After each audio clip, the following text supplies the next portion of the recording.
Airlines rushed on March 26 to change their rules so as to require a second crew member in the cockpit at all times, hours after French prosecutors suggested a co-pilot who barricaded himself alone at the controls of a jetliner had crashed it on purpose. The United States already requires 2 crew members to be in the cabin at all times, but many other countries do not, allowing pilots to leave the flight deck, for example to use the toilet, as long as one pilot is at the controls. That is precisely what French prosecutors suspect happened on the Germanwings flight on Tuesday. They say Andreas Lubitz, 27, locked the captain out and appears to have set the controls to crash into a mountain, killing all 150 people on board. Airlines including Norwegian Air Shuttle, Britain's easyJet, Air Canada, Air New Zealand and Air Berlin all said within hours that they had introduced a requirement that 2 crew members be in the cockpit at all times.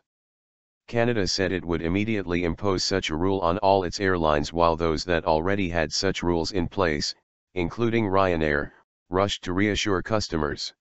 Among the companies that did not announce such a policy change was Germanwings parent Lufthansa, whose CEO Carsten Spar said he believed it was unnecessary.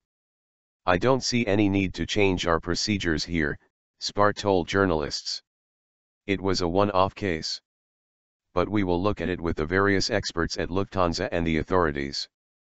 We shouldn't lose ourselves in short-term measures." His comments drew criticism on Twitter, with some people demanding the airline introduce the 2-person rule. "I'm flying with you. At Lufthansa, will you insist on having 2 crew in the cockpit at all times from today? I'm flying with you this weekend," asked Twitter user @Kazababes.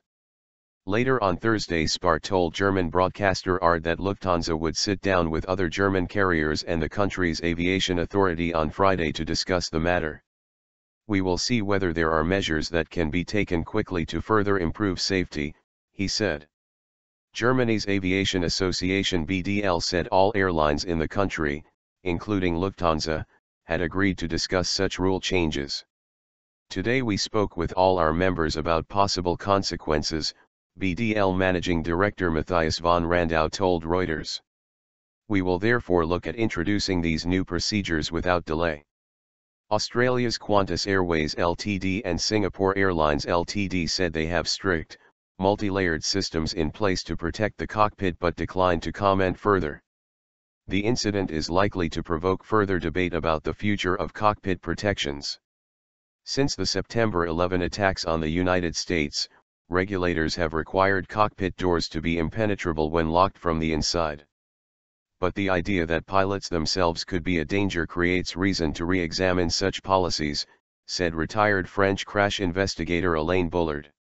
"Today we have the reverse question: should we be blocking doors?" he said. Last year's disappearance of Malaysia Airlines 370 raised such questions, although whether the pilots played any role in that plane's disappearance has never been confirmed. LAM Flight trademark 470 crashed in Namibia in November 2013 after what investigators said were intentional actions by the pilot after the first officer left the flight deck, causing the death of 33 people. An Egypt Air Flight 990 from Los Angeles to Cairo crashed into the Atlantic Ocean, killing all 217 on board, in 1999. The cause is disputed, but U.S. investigators determined the probable cause was deliberate action by the relief first officer. U.S.-based Adams Wright Aerospace, a unit of Transdigme which supplies systems to secure cockpit doors on all Airbus planes, did not immediately respond to requests for comment.